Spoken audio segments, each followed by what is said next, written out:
Good day and welcome to the Big East Men's Basketball Coaches Media Teleconference. Today's conference is being recorded. And at this time, I would like to turn the conference over to John Paquette. Please go ahead, sir. Thank you. Thanks very much for joining us on our men's basketball teleconference. We'll have each coach on for approximately 8 minutes. After an opening statement, you can ask a question. Hit *1 on your telephone to ask a question, and the operator will introduce you. We do have one substitution today on the call.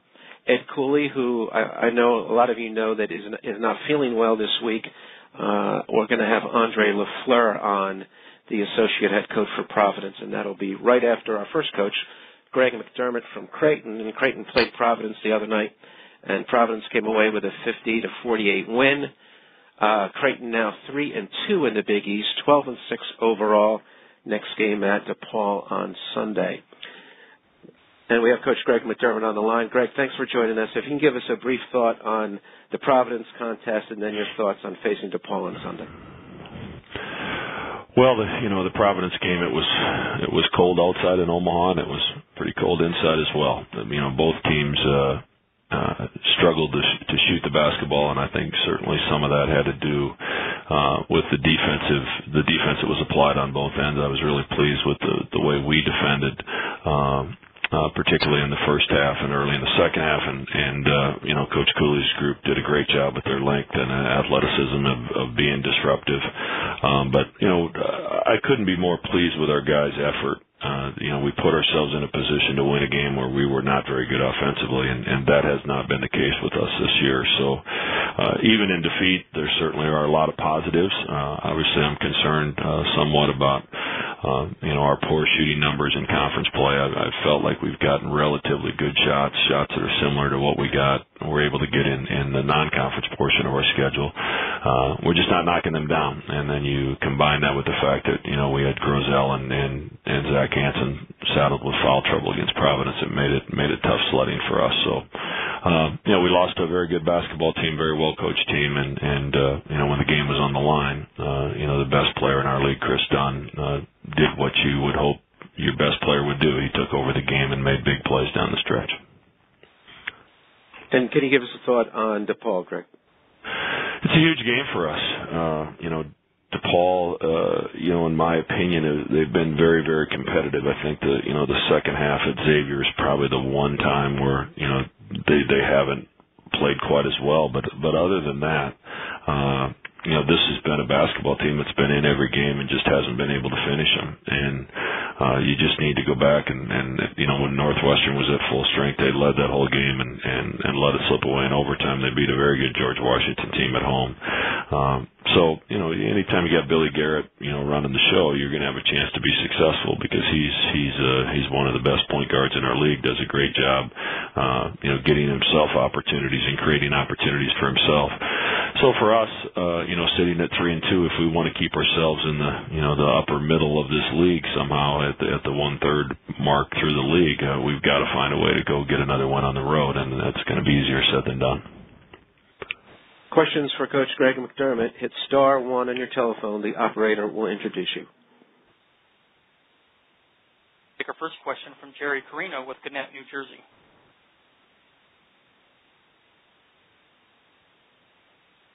Go ahead, Jerry. Greg, good morning. I just wanted to ask you about what are the biggest challenges in defending Chris Dunn? Well, he's got a unique combination of he's got great size and he's got great length to go with it, and he has incredible vision. So it's not easy, and he's really improved his jump shot. He hit a huge three at 44-40, inside of 5 minutes on a game when he had shot the ball very well. So, I think he's always a threat to get to the rim. And in the past, you could maybe let him settle for jump shots and be okay with it. I think he's shooting those at a much higher clip. And then he's got the ability to make everybody around him better. And, I thought we did as good a job as anybody has done in terms of, he only had 3 assists. He only had 1 steal. And he shot a poor percentage, and he still found a way to win the game for his team. But his length, his athletic ability, and his vision make it a very difficult person to defend. Thank you very much. go to Joe Giuliano with Philadelphia Inquirer. Good morning, Greg. I have pretty much the same question as Jerry, but I just wanted to ask, what are the one or two things that make Chris Dunn such a special player, above the crowd in the country? He does everything. He's always been an elite defender, and now he's become an elite point guard on the offensive end as well, because of the fact that he can make everybody better. He can pass around you, he can pass over you. If you go under a screen now, he can stop and shoot behind it, which is something that he wasn't doing earlier in his career. So I think he's just worked extremely hard to make himself a better player, and I salute him, much like Buddy Hield from Oklahoma. My son Doug, a couple of years ago, when he made the decision to come back to school, it's one thing to make the decision to come back. It's another thing to really put in the time and the effort necessary to, when you're already at an All-American level, to make yourself better. And in his case, he certainly has. He's a much better player than he was a year ago.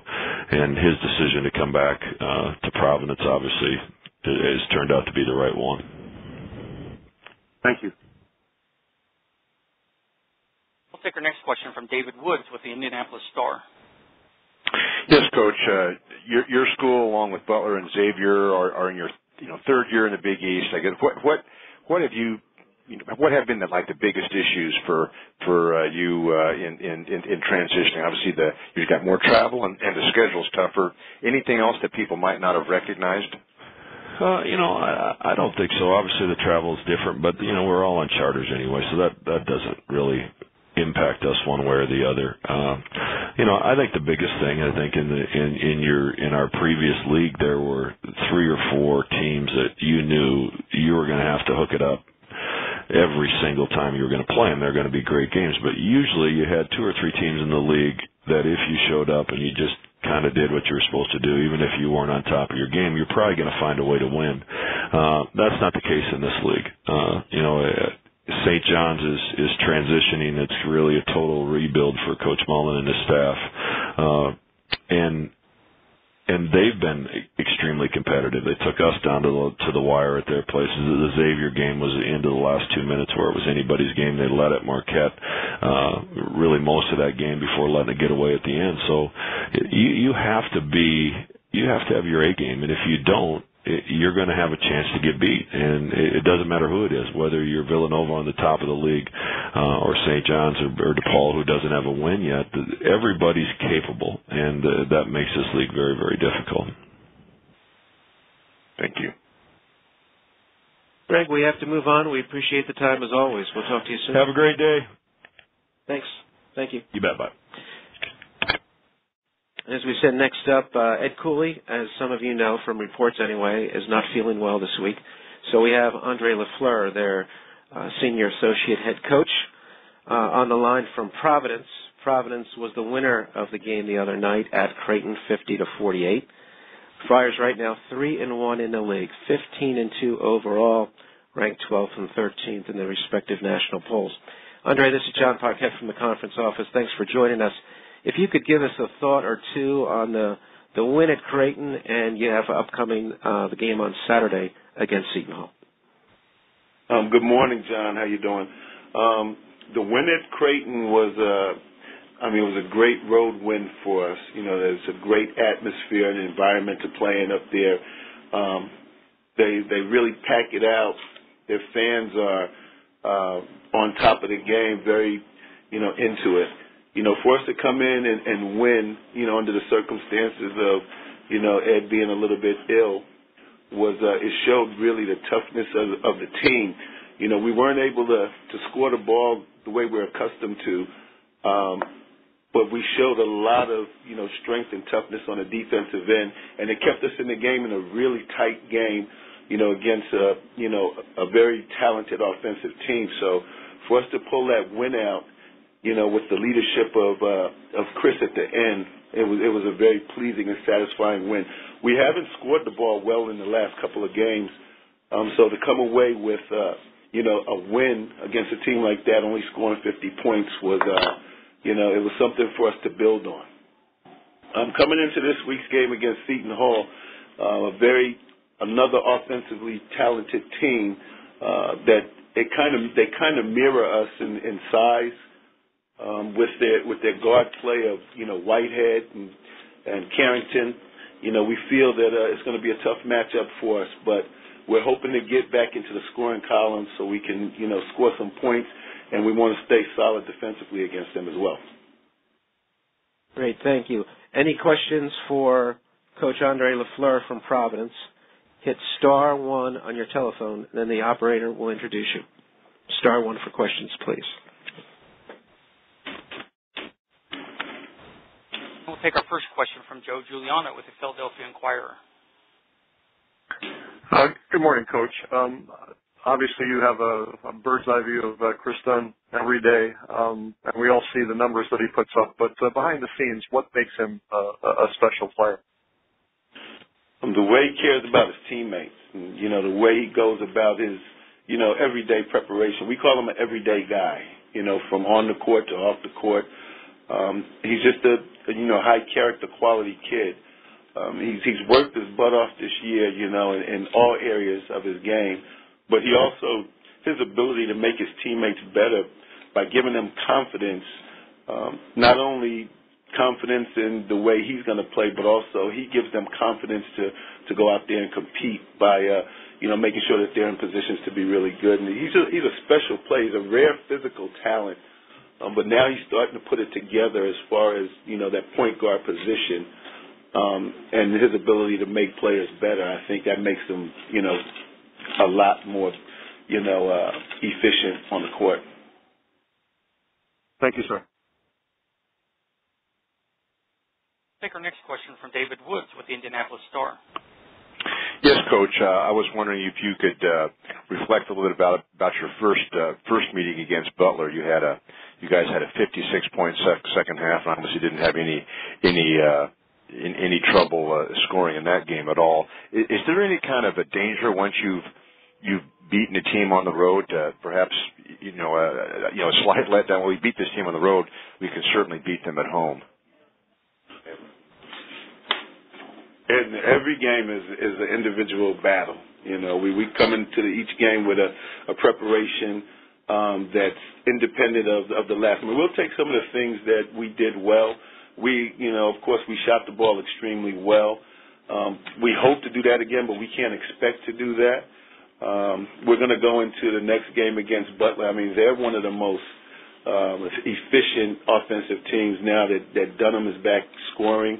And Roosevelt is one of the best, we feel, one of the best college players as far as his ability to will his team to win. So, in particular, we were shooting the ball really well. We hope to get back, into that kind of shooting rhythm because we feel like we have some talented outside shooters. But Rodney Bullock's 5 threes. We had Drew Edwards come in and spark us with 2 threes.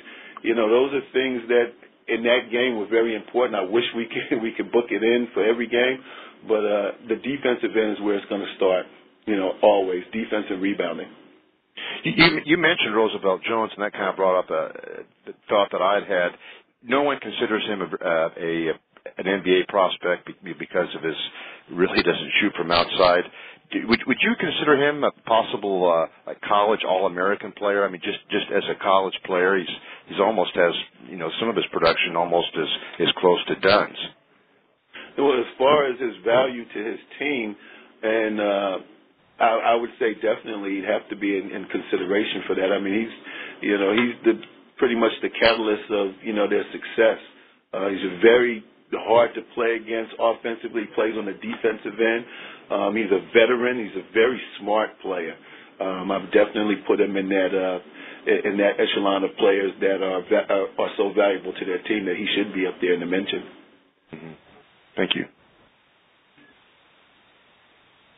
Andre, we appreciate your time. We certainly hope Ed feels better, but it's good talking with you today. Thanks.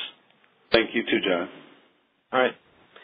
Again, that's Andre LaFleur, the senior associate head coach, filling in for Ed Cooley, who's a little under the weather. And next up, we have DePaul and Coach Dave Lado. And DePaul's last game was Tuesday against Xavier. Xavier came away with an 84-64 win. Blue Demons back at home on Sunday against Creighton. DePaul now 6-11 overall. Dave, thanks for joining us on the call. If you can give us a brief thought on the Xavier contest and then your thoughts on facing Creighton on Sunday. Yes, thank you. Obviously, coming off of that game Tuesday evening, we thought in their building against one of the best teams in America, who has only one blemish on the season, you're going to have to bring your A game in order to have an opportunity to win. And I think as most of the games this year, I thought our guys from a competition level, we competed hard. We played hard, and that's the first thing you need to give yourself an opportunity. And but the things that you have to do, and we did not do as well, as to play as smart as we needed to do with some flow on either offense or defense. And miss assignment here, miss assignment there against a high quality team who's as balanced as they are isn't a great formula for success. So that's what happened over the course of the end of the first half and into the second half, and allowed them to stretch the lead out. But credit to Chris and that group; they're playing as well as I've seen most any team play this season, because it looks like they're great camaraderie on the court and share the ball very well, and are in sync defensively and really do a good job on the backboard. So, obviously it wasn't a great night for us as we move forward and prepare ourselves for Sunday. It's a little bit of the same type of atmosphere in terms of our preparation and what we need to talk about for Creighton, who is one of the more explosive teams in the country, not just the Big East. And the typical with Coach McDermott, was a really, really good in the skill department from 3-point range, and then in and around the basket, and they shoot a very high percentage. And I think Watson has made such a big difference in their team this year. And just watching them, he gives not only getting guys shots, but just giving them confidence, and just a point guard and how you need to direct your team, both mentally and physically. So, obviously be a great challenge to try to slow them down from what they've been able to do thus far in the season. And so we'll obviously keep preparing for it. Questions for Coach Dave Leto, hit *1 on your telephone. The operator will introduce you. Take our first question from John Fanta with Big East Digital Network. Coach, good morning. He scored 19 points against Butler on January 5th in his last two games of just 7. What do you think it is that you guys need to do to keep Tommy Hamilton IV going, to get him consistently scoring here in conference play? It's something that we look at, we talk about, try to get him going early, try to put him in positions where he can utilize his skills. Obviously, he's a real good perimeter shooter, so try to get him a shot or two there early, and then get him in the post to try to get him touches. And it's you used the word before I could use the word. It's just the consistency that all of us see for him and for all of us, in that sometimes it may be that we don't get him when we need to, or sometimes when we get him the ball, he's not quite in position and ready to do certain things that he needs to do and he's good at. And so it's just finding that balance to keep him consistent in what we're trying to look for with him. So is everything, we're work in progress, but we've got so many other things that we need to do more consistently and well to get ourselves over the hump and get a win, and Tommy obviously is one part of that. And Coach, you've had two possession games here in Big East play last Friday. You've just come up short. Is there something that you look at in the second half of games, late game execution, that you think needs to be adjusted? Well, it's all of the above, and the way I kind of look at late game situations is, the things that you could have and should have done before you got to that would hopefully prevent you from being in a position where you have to make a stop or have to make a basket. And I understand this league is going to be about close games, because both teams are going to play really hard and try to win. And I think to answer your question, one of the differences that I've noticed, with Butler I saw it, with Georgetown I saw it, obviously we didn't get to that situation with Xavier, is that, teams that have won and are used to winning, usually make plays because they're in a level of comfort, in late game situations. And we have not done that in those situations as of yet. But we still feel like we're growing and we're learning and we're getting in a place where if we keep putting ourselves in that position, then we won't repeat bad history, but we'll make new history with that. So, it's something that we talk about. It's something we work on in practice about, execution more than anything, and not worrying about time, score, or anything. It's just, hey, can we execute this defensive assignment when we need to get a stop and a rebound, and can we execute on the offensive end to get the right shot for the right person at that right time? So it continues to be something that we look at and we work on. Good luck on Sunday. Thank you. Take our next question from Sean Brennan with BigEast.com. Hi, Dave. Hi. Hey, Dave, when you were coming in to take this job, you knew there was some work to do to turn the program around, but how hard is it to come in and change the culture of a program that's been down for a while? And what are some of the ideas you have of doing that? Yeah, I don't know if I use the word easy versus hard or anything. It's work, and work it entails a lot of different things, and a culture change is not as simple as you get in the gym and you require guys to work hard, you blow a whistle and things go your way. There's so many other things that happen within the framework of your team, the locker room, and understanding how you have to conduct yourself every day.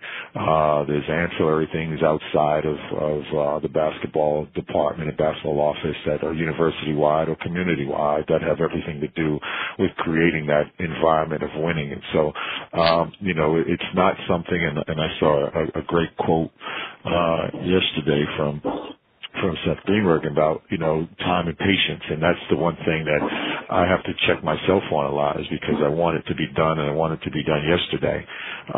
But we have to give it some time. We have to be patient, starting with me, and knowing that, sometimes you have to go through, these kinds of times to get to the place where you want to go. And you got to remain resilient. You got to remain confident, and you got to be focused on what you want to have happen within this program. And so I try not to look, at anything past yesterday and anything more forward than tomorrow, and just live and conduct this program in the moment that we need to get us to where I know we'll be. But, what has and has not happened over the past, 5, 6, 7, 8 more years, it's not anything we can control. It's just something we can work on being better at.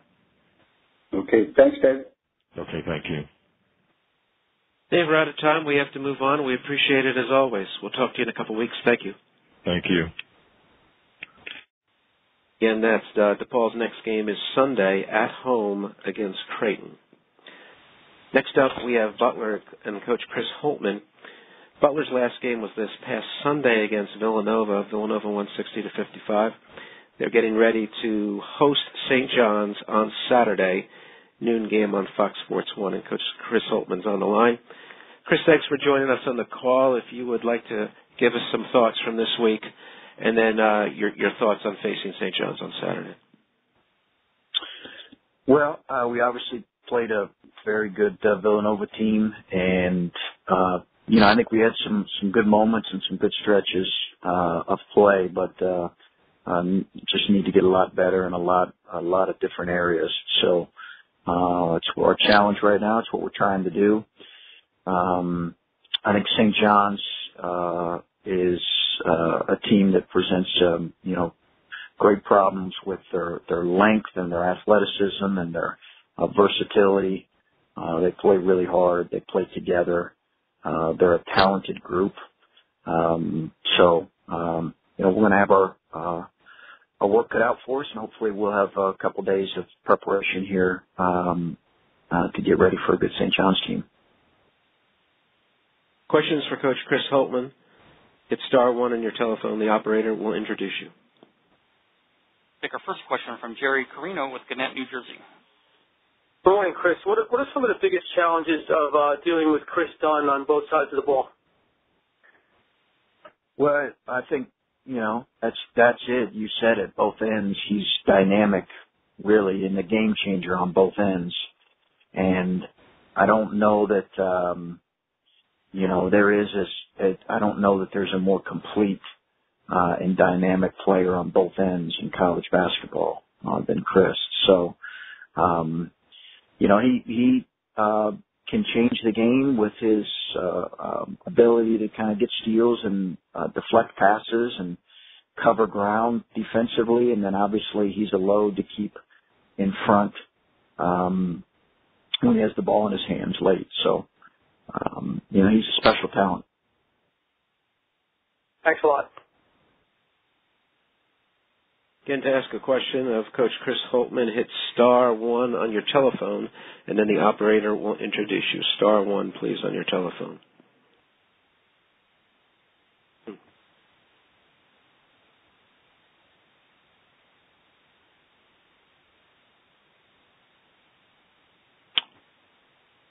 Hang on just a second, Coach.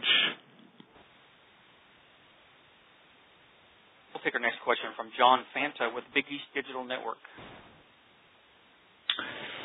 Coach, you've had to go through a really tough early portion of this Big East schedule. How do you think your guys have handled some of the tough times early on, and what do you think needs to change going forward, if there's one thing that you really are trying to focus on?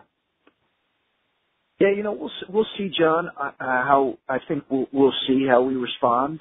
I do think that every game in the Big East is hard. Every game is challenging. Every game presents great challenges. So, while some of the teams that we played kind of have a number by their name, we know that every game is a big time challenge in this league. I wish that there aren't teams that you can play poorly against in this league and beat. That's just the facts. That's the case for us. So, we don't look at it anything other than it's our job to try to improve and play more quality possessions than what we did last time out. And that's really our challenge. And a lot of that for us comes on the defensive end in rebounding the ball defensively. That's where we've struggled the most. But we have struggled at times offensively as well. So, there's a lot ahead of us for hopefully to improve on. We've had some really good moments of good play, but not long enough stretches of quality play. Thanks. Sure. Do we have any other questions for Coach Chris Holtmann, please? Chris, looks like we're good. Thank you very much for joining us on the call. We'll see you soon. Thank you. Okay. Take care.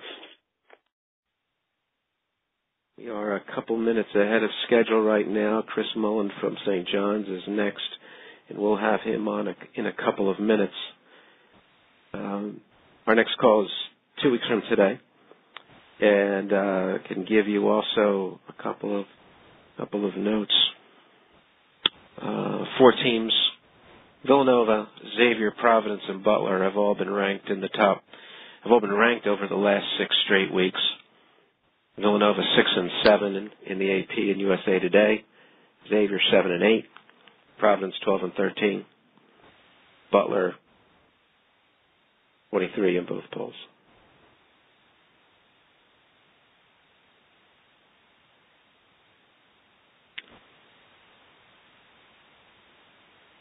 We are dialing out to Coach Chris Mullen, and he is next on the schedule. After Chris Mullen from St. John's, we have Kevin Willard of Seton Hall.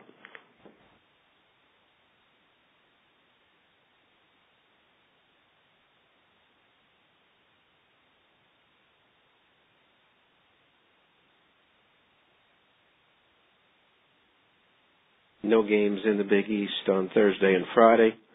4 games scheduled on Saturday. Villanova at St. John's. Villanova at Georgetown on CBS at 1 o'clock, and then there's a triple header on FS1.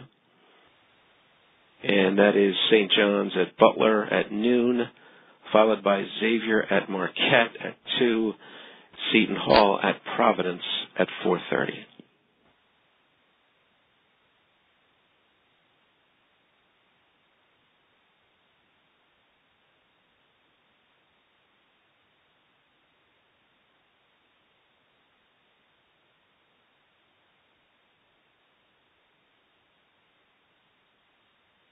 St. John's was one of the teams that played last night. Georgetown won the game at the Garden 93-73. St. John's now 0-5 in the league, 7-11 overall.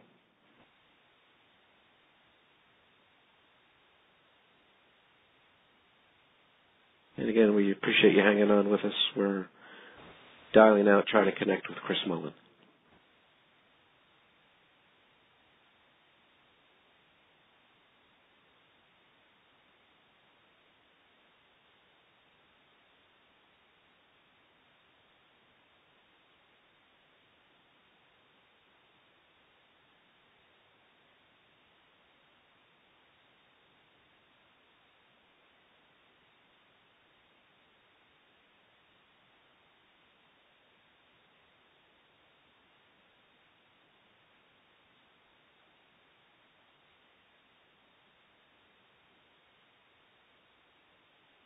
In the RPIratings.com, overall, all schools, Villanova's number 1 and Xavier's number 2.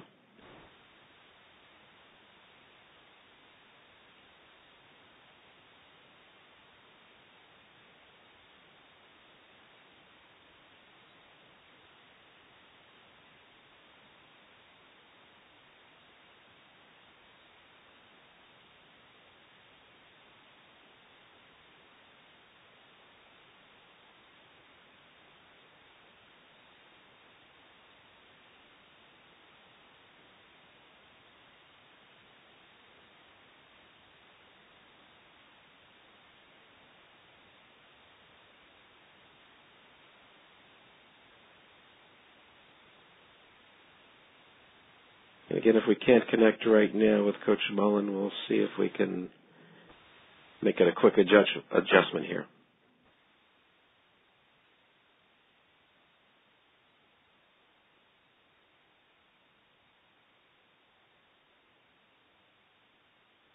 Okay, and I think we'll be able to come back to Coach Chris Mullen in a couple of minutes.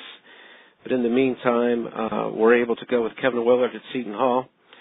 Seton Hall right now 2-2 in the Big East, 12-4 overall, getting ready to go to Providence for a game on Saturday. Kevin, thanks for joining us on the call. If you could give us some thoughts on facing the Friars, and then we'll open up for questions. Yeah, obviously a great challenge for us going up to Providence. They've played really well at home, and obviously have two of the best players not only in the conference but in the country, in Dunn and Bentil. They're playing really good basketball, really playing well defensively. And it's going to be a good challenge for us, and hopefully it doesn't snow. We can get up there okay. Questions for Coach Kevin Willard? Hit *1 on your telephone, please. Operator will introduce you. We'll take our first question from Jerry Carino with Gannett, New Jersey. Good morning, Kevin. Morning, Jerry. About Chris Dunn, I'm sure you've been watching all the film of him. What have you seen in his game compared to years past? How has he sort of gotten even better, if that was possible, on both ends of the floor? Man, I think one of the most impressive things about him defensively is he doesn't foul. I mean, he's only got 10 personal fouls in 4 Big East games, so he's able to affect the game. Without fouling. I mean, he gets his hands, he guards the ball really well. He's physical. I think he really disrupts offensive extremely well, and he does it without fouling. It's not like you can go after him. You're going to put him on the bench because it just doesn't happen. And then offensively, I think, he's shooting the basketball so well, with a lot of confidence, where teams used to be able to kind of go under his pick and rolls and try to play him soft. and make him shoot from the outside. You just can't do that anymore. He's really worked hard, and the staff of Providence done a great job with him of really getting his jump shot to be, extremely reliable. Second question for you. Derek Gordon, what has he brought to the table on and off the court, Kevin, even compared to maybe what you expected when you brought him in? Yeah, Derek's been great for us, Jerry. I mean, he's brought a great level of maturity to a very young basketball team. He kind of understands the daily grind of college basketball and doing a great job in the locker room trying to get our guys to understand what they need to bring each game. And on the court, he's just given us great energy, really good defense. He's picked up our defensive level tremendously, where we've struggled in the past. He's really helped us. And offensively, he gives us a different dynamic. He gives us a guy that can drive, get to the rim. He's been getting to the free throw line at a pretty good clip. So, overall, it's been an unbelievable addition for us, and I couldn't be happier to have him. Thanks, Kevin. Other questions for Coach Kevin Willard of Seton Hall? Hit star 1 on your telephone. The operator will introduce you.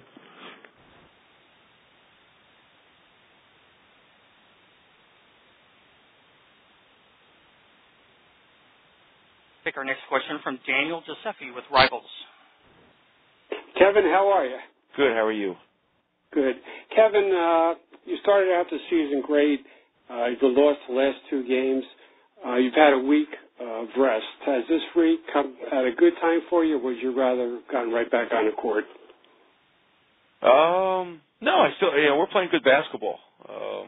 We lost at Villanova, which everybody seems to do over the last 19 years.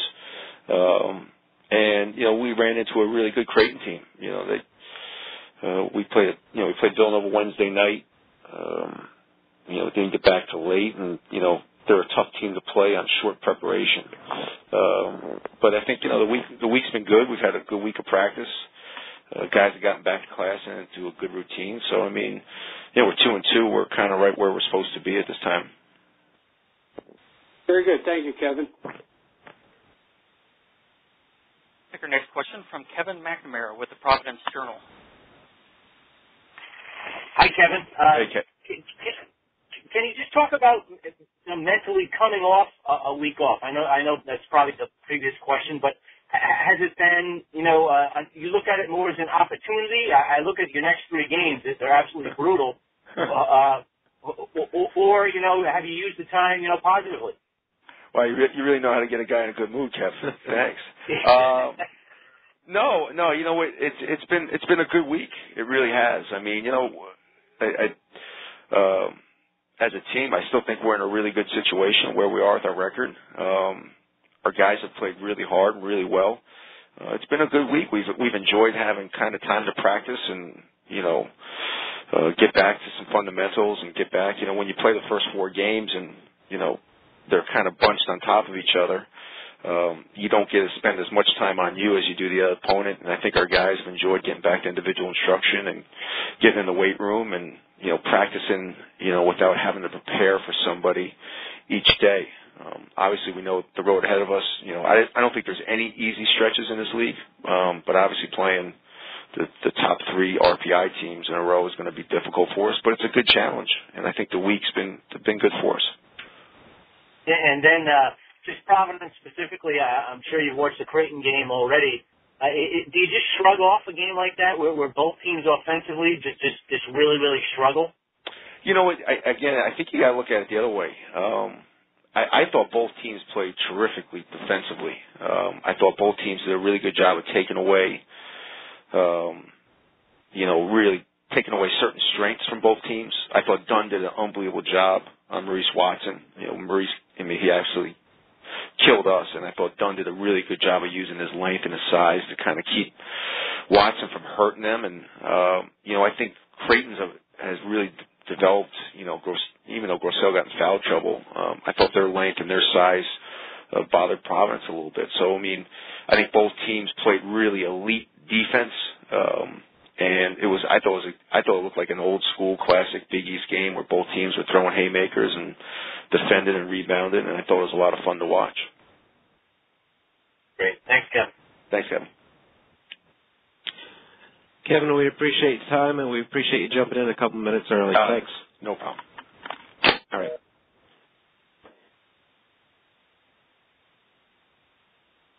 Okay. We're still trying to hook up with Chris Mullen of St. John's, so we're still working on that for another minute or two here. And we appreciate your patience. Hang on with us, please.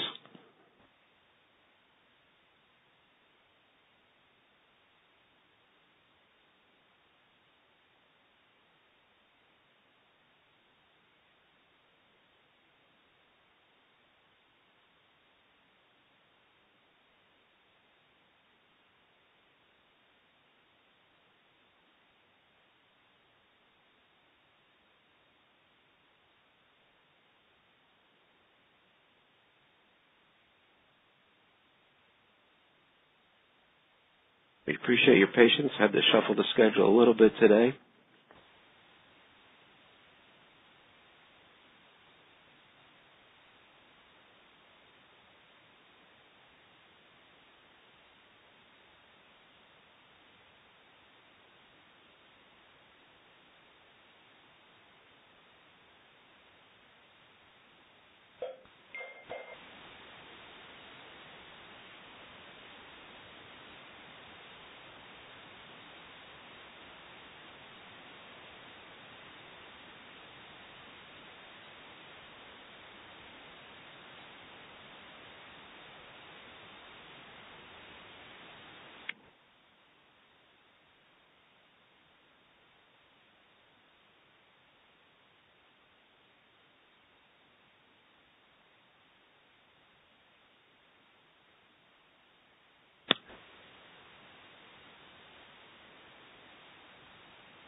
As we mentioned earlier, St. John's played last night at the Garden.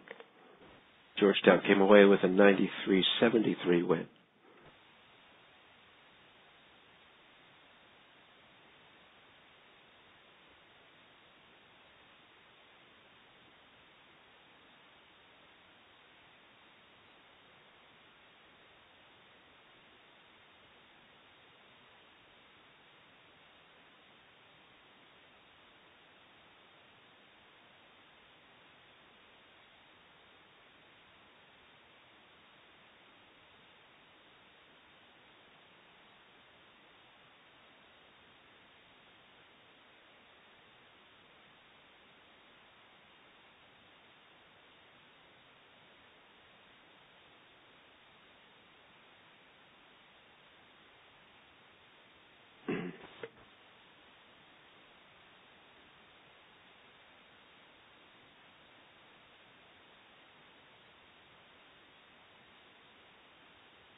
And we appreciate your patience.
Again, Marquette Steve Wojciechowski's due in a couple of minutes if we don't have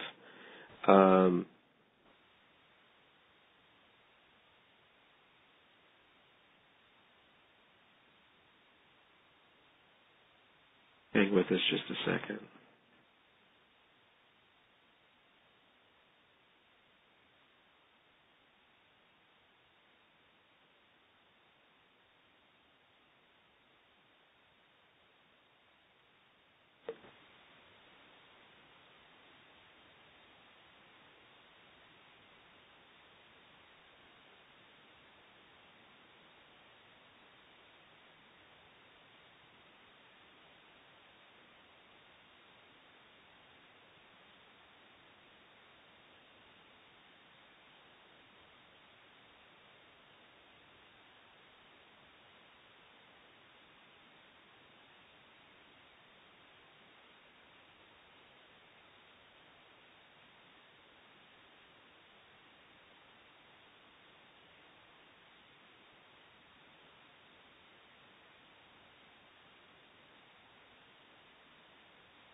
Okay, sorry for the struggle with St. John's today.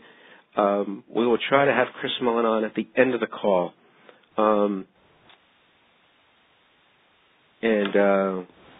we'll try to do that.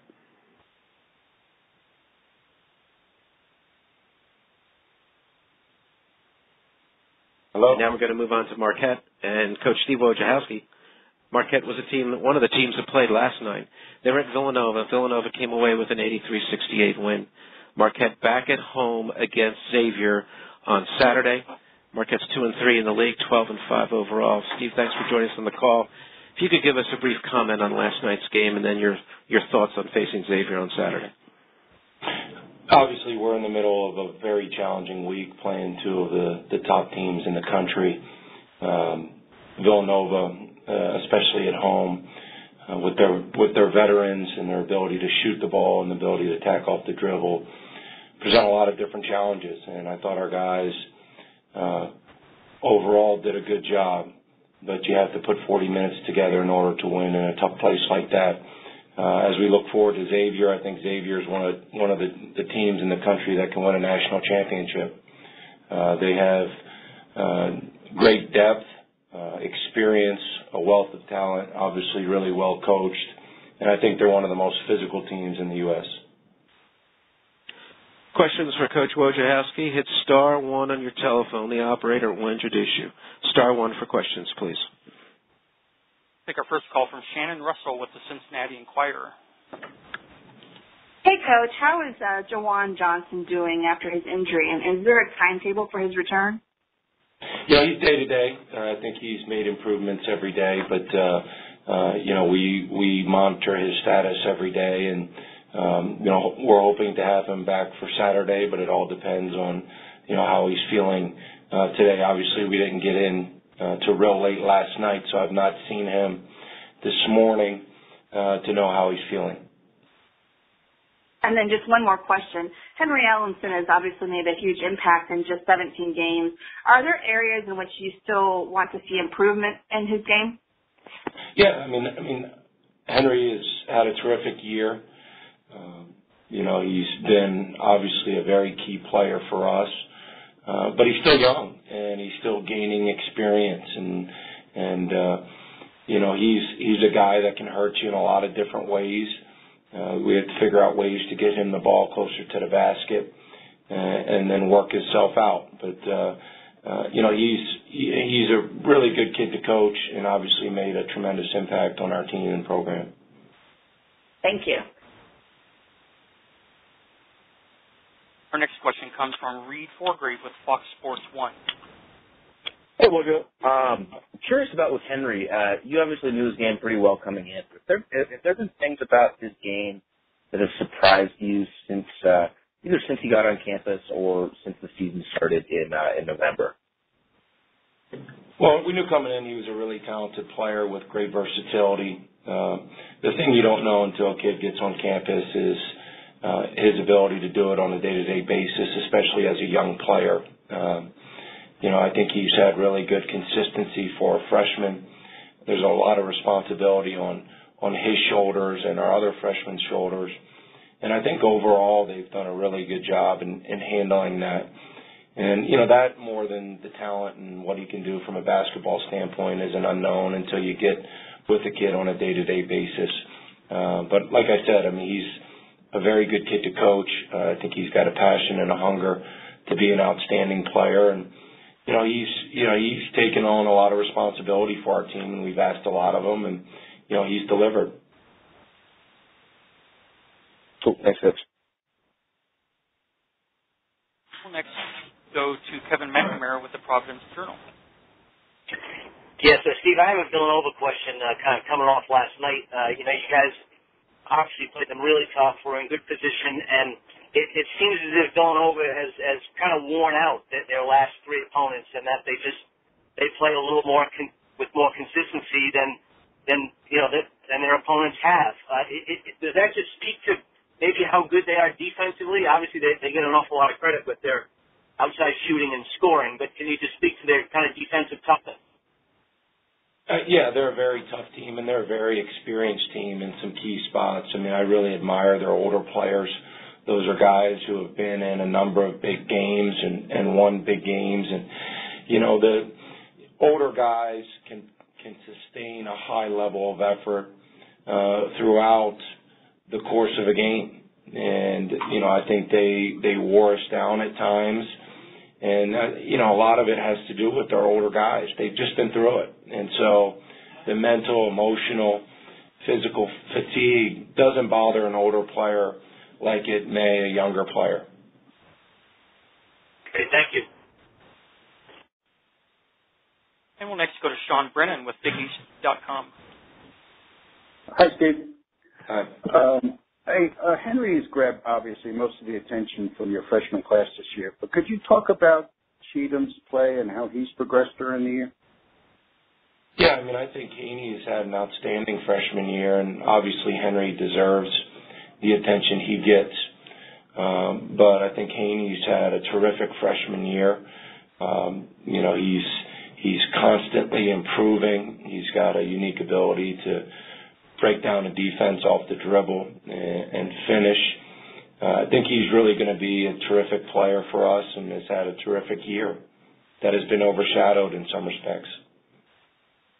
Okay. Thanks, Steve. We'll take one more question for Coach Wojciechowski. Sorry. That question comes from Reed Forgrave with Fox Sports 1.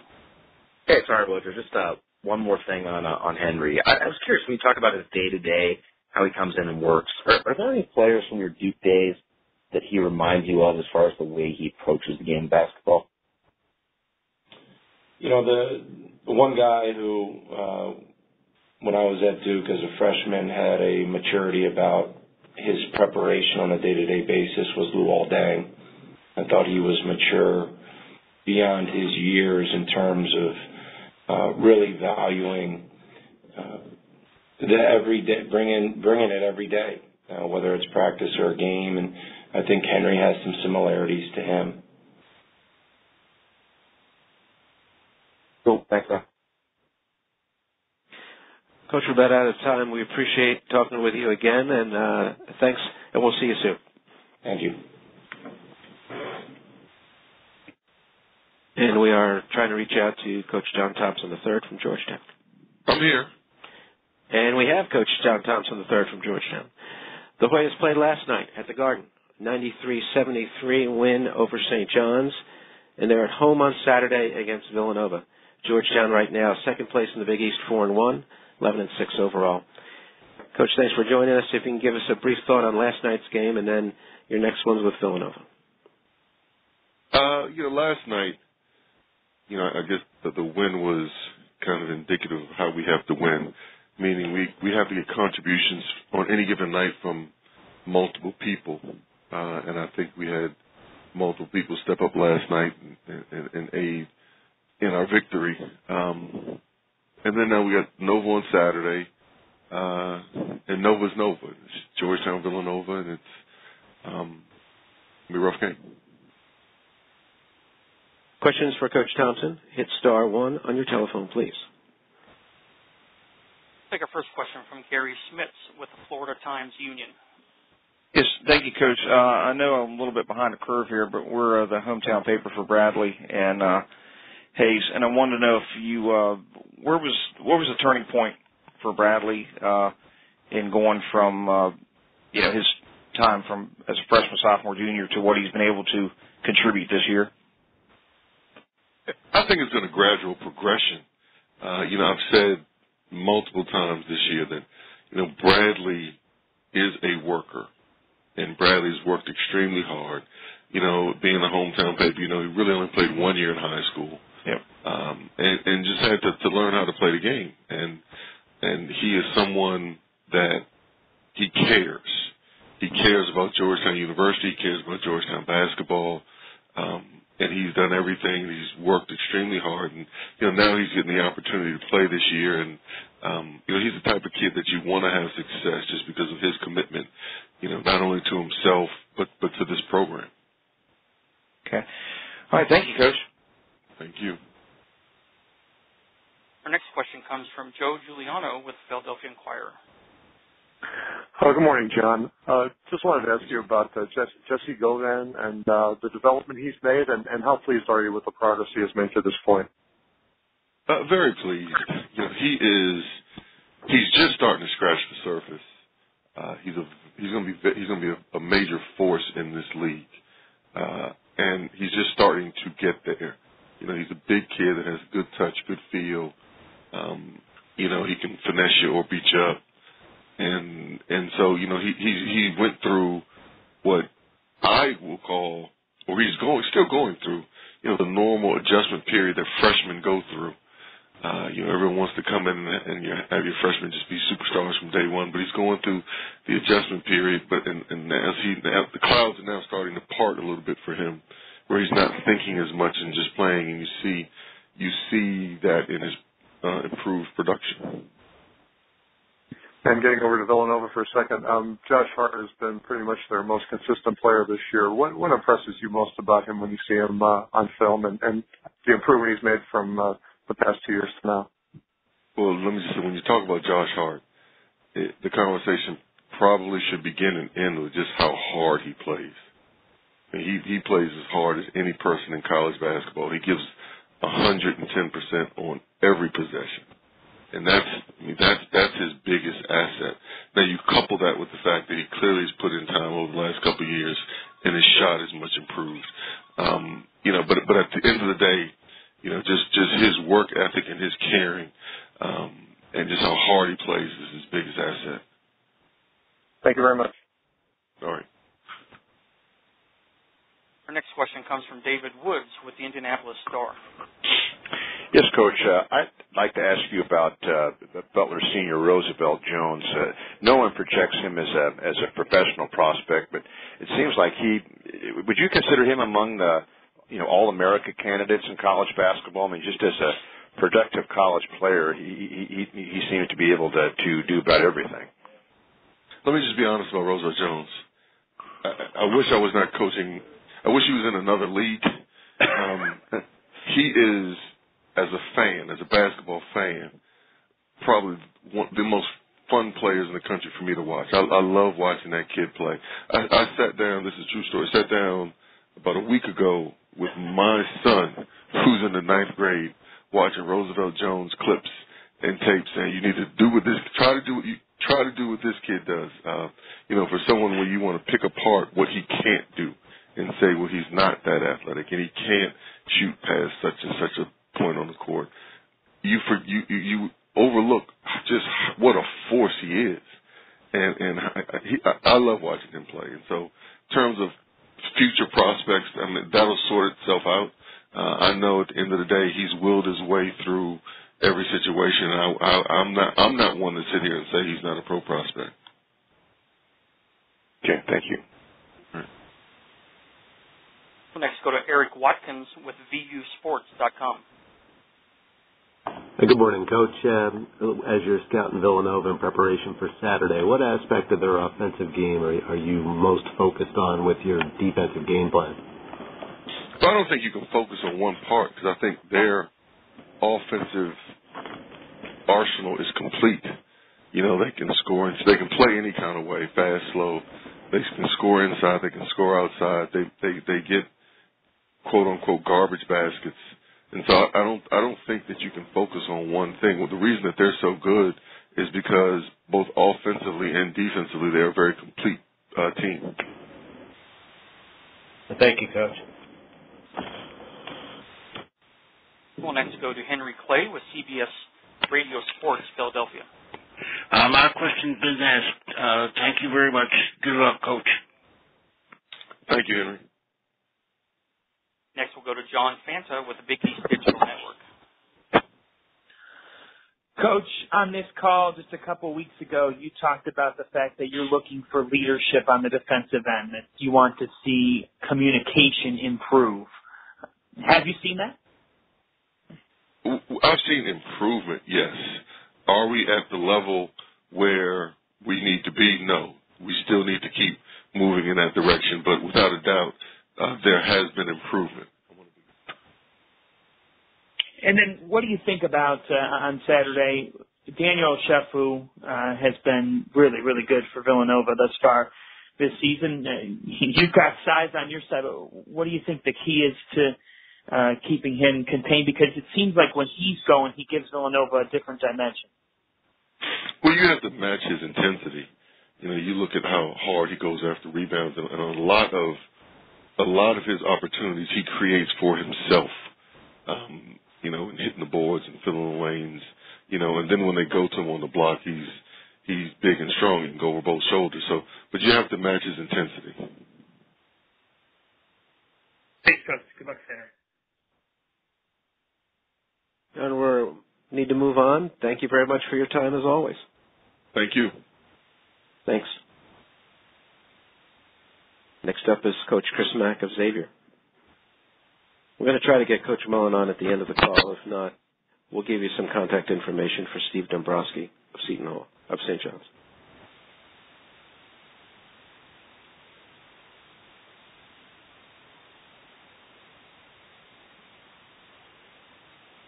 Xavier ranks 7th in the AP, 8th in UP and USA Today this week. And we are 15. The Musketeers are 15-1 overall, 3-1 in the Big East. Their last game was on Tuesday, beating DePaul 84-64. And their next game is at Marquette, 2 o'clock Eastern start on FS1. And we are reaching out to him now.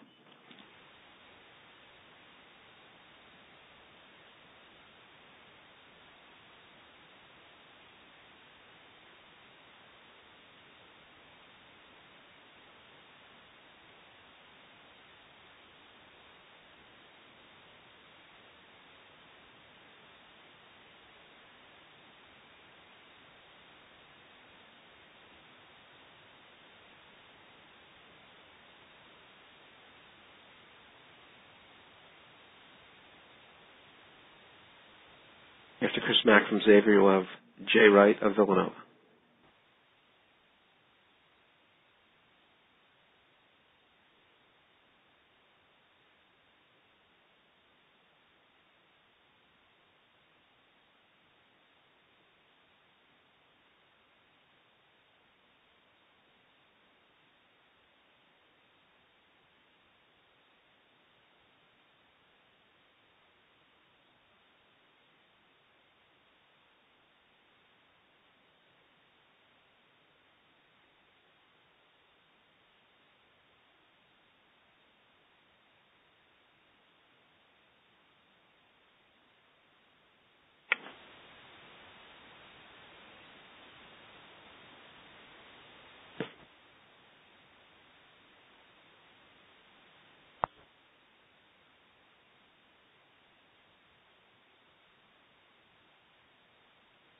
We are trying to reach Chris Mack of Xavier.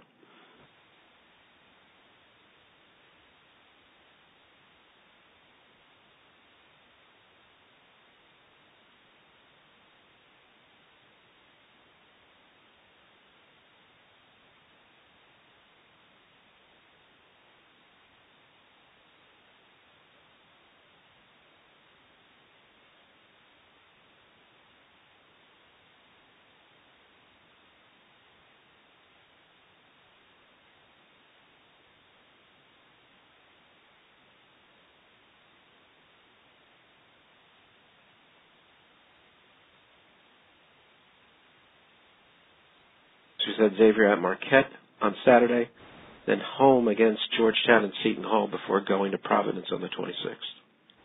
That's their next 4 games.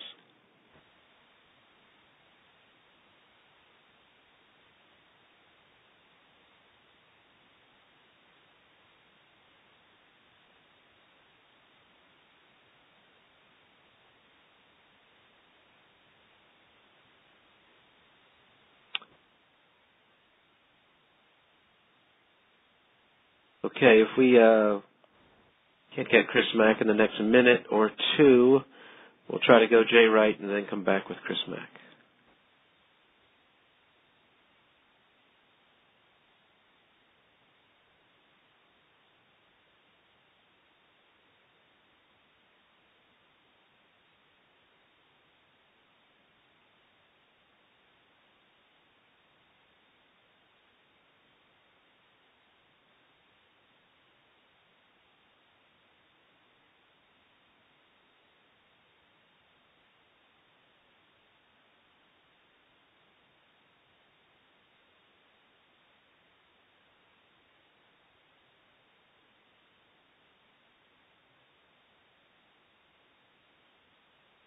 Sorry, we've had to rework our schedule a little bit today on the run.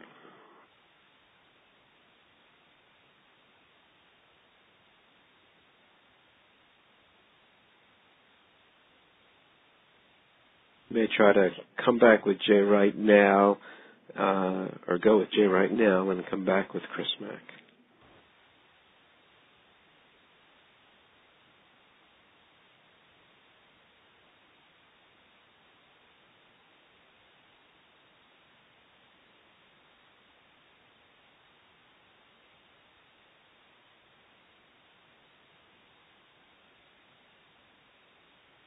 So we're going to go with Coach Jay Wright of Villanova. And as we said earlier in the call, Villanova played last night, beat Marquette 83-68 at the Pavilion. Wildcats are going down to the Verizon Center for a Saturday game at Georgetown, CBS telecast at 1 o'clock. Jay, thanks for joining us on the call. If you could give us a thought on last night's game against Marquette and then Saturday's contest against Georgetown. Thanks, John. Another tough Big East battle last night. Very physical game. Marquette played extremely well. We started well, and great credit to them. They just kept coming, and took the lead going into the half. And I thought the second half we really played well. I think it's one of those games. If you're at home, you got a chance to win that. If we're on the road, the way they kind of took it to us at the end of the first half, we might not have been able to recover. And we got another tough one coming up on the road at Georgetown. They're playing outstanding I think John's just done a great job with that team. Got a lot of new pieces, and I think what we saw early in the year was just them getting it together, and I think they're playing great basketball right now. Questions for Coach Jay Wright of Villanova? Hit *1 on your telephone. The operator will introduce you. First, go to Reed Forgrave with Fox Sports 1. Hey, Jay. Two questions for you. One is with Henry Ellenson. I know he didn't have his best game last night, but I'm curious, in scouting him and in seeing him in person, what surprised you about his game, and what do you think the ceiling is? I don't know if there's like an NBA comparison for this kid. How you doing, Reed? It's funny you say that he didn't have his best game, because after the game I looked at the stats, and it was 12 points, 8 rebounds, and I was shocked because he just puts pressure on your defense all the time. I would have really thought he had like 20 and 12, because you constantly have to be aware of him. Anytime we doubled him, he found the open man. Anytime we didn't box him out, he got the offensive rebound. He just defensively, he moves his feet on the perimeter. He's got size inside. I think he's as complete a player as a freshman in terms of being prepared for the NBA as I've seen. He's got the size, he's got the body, he's got the skill, he's got the intellect, he competes. Dirk Nowitzki would be the guy that I would compare him to, in terms of his ceiling. I was really, really impressed. And when you look at 12 and 8, and then after the game, and you realize what an impact he had on the game, just getting 12 and 8, you realize how good he is. The second question was about Josh Hart. This kid JT3 was super complimentary about his work ethic, how hard he plays. And I'm curious, is that something that you saw from him when you were recruiting him? Is that something that has really jumped out this year where he's just taken to the next level? Well, no, we definitely saw his work ethic. One of the things that we noticed, in AAU ball was he played with a lot of great players, and he was the guy that did all the dirty work. And then on his high school team at Sidwell Friends, he was the leader. He was the leading scorer, leading rebounder. He was the guy in open gyms that had to set the tone. So we, in evaluating him, we really felt like we were getting a great player, and maybe didn't have the name of all the other guys when we got him, but we thought we were getting the best guy. Cool. Thanks, man. Thanks, buddy. And we'll next go to David Woods with the Indianapolis Star. Yes, good afternoon, Coach. NBA prospect, college All-American are not necessarily the same thing.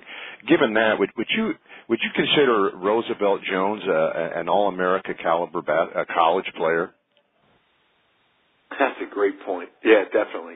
Some guys, obviously I'm not an NBA guy, so I'm not an expert on who's worthy of the NBA. And one of the things about the NBA is teams have different styles, and different guys fit different types of teams. If I were to pick an NBA team for Roosevelt Jones, I'd pick the San Antonio Spurs. I just feel like a team like that, all the qualities he brings to the game, they would find a way to make it work. But when you look at just who impacts a college game and who in a college career is one of the great ones, I would definitely count Roosevelt Jones in there. Okay, thank you. You're welcome. Our next question comes from Joe Giuliano with the Philadelphia Inquirer. Hello, Jay. Hey, JoJo. Georgetown, I think there were some surprises in the non-conference season. They lost some games that people would normally consider winnable at home. What has contributed, as far as what you've seen on film, to their improvement in the Big East, where they're 4-1 and seem to be playing like Georgetown again? Yeah, I think you put that well. I think that they are playing like Georgetown right now, just like everyone expected. And what I saw was just early, just a lot of new pieces and a lot of young guys, taking on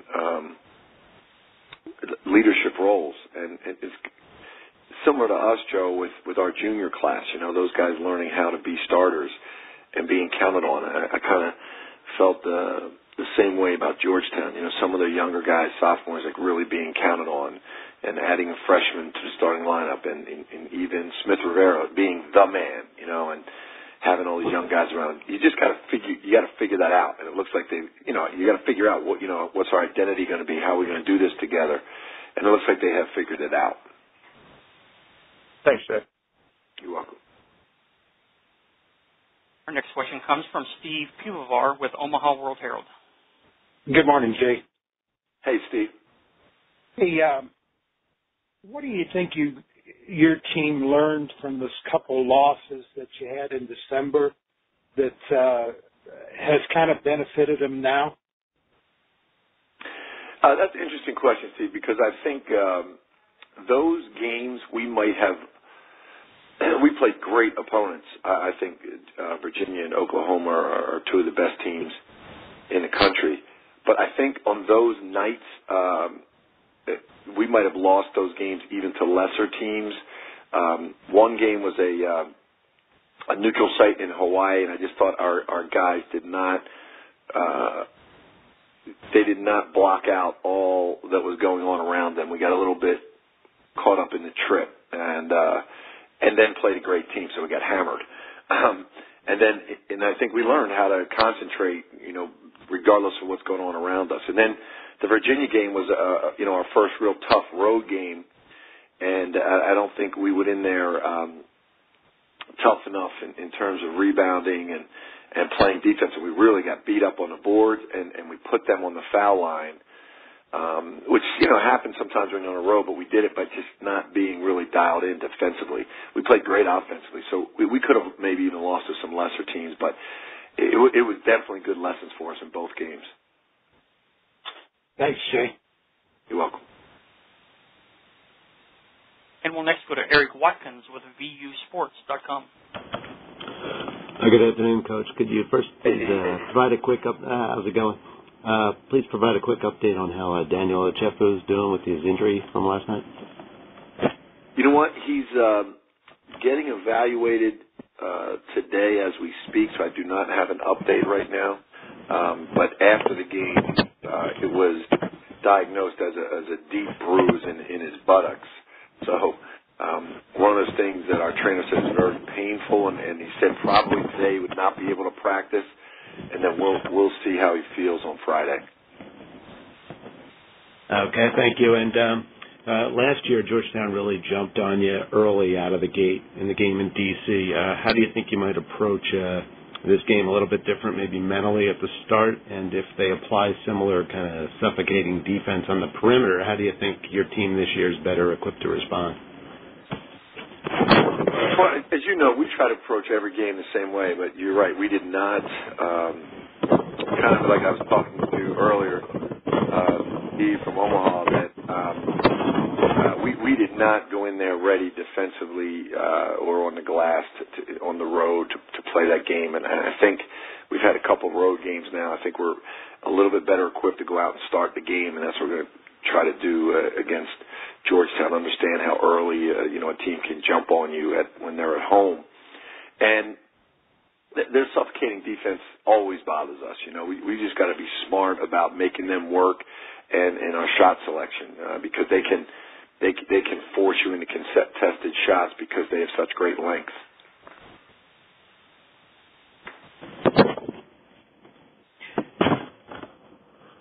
Okay, we'll take one more question for Coach Jay Wright. Well, let's go to Sean Brennan with BigEast.com. Hey, Jay. Sean, how are you, buddy? Good, man. How are you? Hey, you mentioned before about Josh, that you always saw his work ethic, and so you knew, how hard he was, working at his craft. But do you feel like maybe he snuck up on opponents this year a little bit, and maybe he's like one of the quieter stars in the league this year? You know what? I would be surprised if he snuck up on opponents because he was the MVP of the Big East tournament last year. He really came on at the end of the year. I'm sure coaches I'm sure coaches aren't surprised, but he's just one of those guys that, he wasn't a starter last year, and we had so many great names in our league, with Chris Dunn and Ryan Arcidiacono and Ellenson coming in, and all the Xavier guys. We just got so many great players that I think, he just wasn't in that conversation early. But I do think, Smith Rivera, all these guys. I do think he's getting in there now. I think that's what you're alluding to. And when guys like you start talking about him in those circles, that's, I think that's where he belongs. Okay, thanks, Jay. You got it, buddy. Jay, we got to move on, and we appreciate the time as always. We'll talk to you soon. Thanks, John. So now we're coming back to Chris Mack and Xavier. And as we said earlier, Xavier played on Tuesday, beat DePaul 84-64, going to Marquette on Saturday. Musketeers 3-1 in the league, 15-1 overall. Chris, thanks for joining us. You can give us a brief comment on the win on Tuesday, and then your thoughts on facing Marquette. Well, I thought our team played very hard defensively, which was something that we really needed to get back to, wanted to get back to, and I thought we were locked in from the start. I think DePaul's got a few very talented upperclassmen that if you're not ready to play, they've proven in their first 4 games, despite losses, that they can hang with anybody. And I thought our guys did a really good job in responding the way we needed to. We've got, in my opinion, coming up with Marquette, maybe the most improved team in our conference from a year ago. They have one of the best players in Henry Ellenson in the Big East, who's only a freshman, a guy that certainly everybody in our conference already knows about, and we're going to see firsthand on Saturday. But they like to turn teams over. They play with tremendous size and activity. And so it's a big challenge. Anytime you go on the road, you have to take care of the ball, and that makes our job especially difficult given that that's a strength of Marquette in the first place, turning teams over. So we're going to have to be poised. We're going to have to be strong with the basketball, and defensively have to come up with some answers with their front court so that they don't dominate the inside. Questions for Coach Chris Mack? Hit *1 on your telephone, please. We'll first go to Shannon Russell with the Cincinnati Enquirer. Hey, Coach. You've said that Edmund Sumner is very, very close. Do you expect him to play at Marquette? We'll put Marquette aside and talk about practice today. I fully expect him to go in practice today, 100% of the drills. So as long as he responds today and tomorrow in a way that we hope that he does, then he'll play against Marquette. But, that's sort of putting the cart before the horse, Shan. But he has been fully released, and we're excited to join him back, to welcome him back. Thank you. Thanks. Next question comes from Joe Giuliano with the Philadelphia Inquirer. Chris, my question also was about Edmund Sumner, and it was answered. Thank you, and good luck. Thank you. We'll next go to Paul Gotham with PickandSplinters.com. Afternoon, Chris. How are you? I'm good. How are you? I'm doing well, thanks. A non-Big East topic for you, but one that you have great familiarity. Mark Schmidt over at St. Bonaventure. Mark has the Bonnies off to a very good start this year, one of their best in 15, 16 years. He has had sustained success with getting guys that he calls under-the-radar guys. That's not the easiest thing to do. What does that say about Mark and his ability to mine those players? Well, I think a couple of things. Number one, he has a keen eye for talent. He doesn't get caught up in rankings. He doesn't get caught up in scouting services. He evaluates with his eyes and his own belief. And he does a tremendous job. Obviously, probably the biggest example would be Andrew Nicholson, but he's had so many players over the years that were recruited in the spring, weren't necessarily, offer guys in the fall for certain schools that fell under the radar that he takes and they have tremendous careers. And it doesn't surprise me one bit the success that the Bonnies are having this year. Ever since he's taken over the program, they've been very, very competitive. I'm happy for him. He's a great friend of mine. If I could ask a follow-up question. You mentioned Andrew Nicholson and Yusu Endoy, even a guy like Dion Wright. He's not on their same level, but does Mark get enough credit for his ability to develop those players into professional-ready guys? No, he doesn't get enough credit, not only for the development of his players, but where he's taken the program to. And, he's already won an Atlantic 10 championship at our expense. He's been a guy that, when he took over, that was a cellar-dwelling program with no real hope on the horizon. And he's completely 180 the program. And just every single night, they're a competitive team. They're always going to be well prepared. They're always going to be well coached. And I don't know if you've ever been to Olean, but it's not the easiest place in the world to recruit. And he's done it with tremendous success. And again, it doesn't surprise me one bit. Thank you very much. Yep.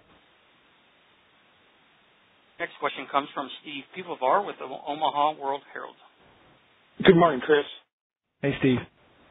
Hey, obviously you guys took a pretty good whooping in the conference opener at Villanova. I wouldn't call that a pretty good welcome. No whooping. Oh, yeah, whooping, yeah.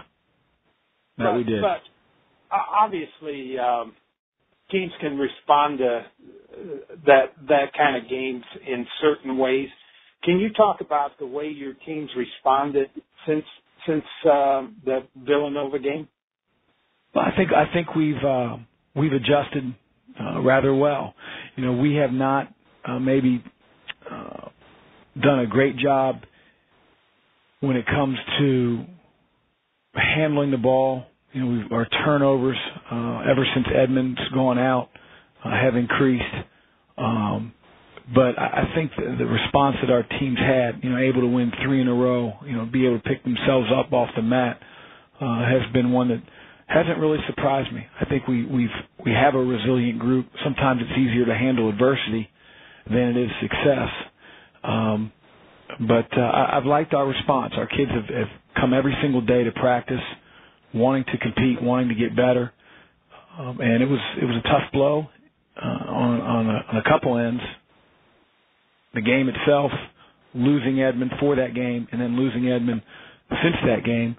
But we've responded well, and it's nice to have him back and have our team be whole again. But again, I think sometimes how you handle adversity, both within a game and within the season, really can define your team. Has there been anybody that stepped up front and center and said, "Hey, we're going to get this thing back on track"? With their play, I would certainly say yes. Miles Davis assumed starting point guard duties. He's played mostly the 2 all year long. He was a rock at St. John's. Hit big free throws down the stretch. Hit a big 3 down the stretch. Then the other night, he really sets the tone against DePaul. His assist turnover ratio on the year is remarkably different than it was last year and even the year before. I think Larry Austin, our backup point guard, has played extremely well in Ed's absence. And then I think we've had some other players that, because of just the losing Ed, it doesn't just affect your point guard, it affects other players have opportunities. When an injury happens, it's opportunities for others. And a guy like Kaiser Gates has played well for us, has played more for us, and that bodes well for our entire team. And to get a freshman in the mix in conference play has been really good for our team. Thanks, Chris. Yep. We'll take one final question for Coach Chris Mack. That question comes from John Fanta with Big East Digital Network. Hey, Coach, liked your Powerball tweets a lot. Those were fun. It was disappointing. I'm getting over it. That's why I called late. Sorry about that. Sorry about it. Explain, describe the art behind really this 1-3-1 zone that you guys have run really successfully this year. It seems to give every team that you face some problems. Why do you think your group has been able to run it so effectively? I think we play hard in it. I think sometimes when you hear the word zone defensively, kids feel like they can take a break from playing hard. And I think to our kids' credit, they've continued to play hard in the zone. I've told them that I don't have all the answers. Don't look at me when something happens every time down the floor. I'll give you the answers man to man, but I'm not always going to give it to you in zone. And so they've played with their hair on fire. And I think because of that, it's been pretty successful. And the other part of it is I think the fact that we use it as a curveball and don't necessarily play it for 10, 15 straight possessions. We stick with it when it's working, and it's worked for us this year. And there have been some games where it hasn't been as effective, and fortunately our man-to-man defense has been as good as it's ever been while I've been here. Good luck on Saturday. Thank you. Chris, we appreciate the time as always. We'll talk to you soon. Thanks. Thank you. That concludes our call. I'm sorry we weren't able to bring you Chris Mullen of St. John's today. If you want to, Steve Dombrowski did send me a text. If you want to call him to try to reach Coach Mullen, we appreciate it. We're going to be back in 2 weeks. Thanks for your interest and thanks for your participation. Have a good day. Appreciate it. We're going to be back in 2 weeks. Thanks for your interest and thanks for your participation. Have a good day. Appreciate it. We're going to be back in 2 weeks. Thanks for your interest and thanks for your participation. Have a good day. Appreciate it. We're going to be back in 2 weeks. Thanks for your interest and thanks for your participation. Have a good day. Appreciate it. We're going to be back in 2 weeks. Thanks for your interest and thanks for your participation. Have a good day. Appreciate it. We're going to be back in 2 weeks.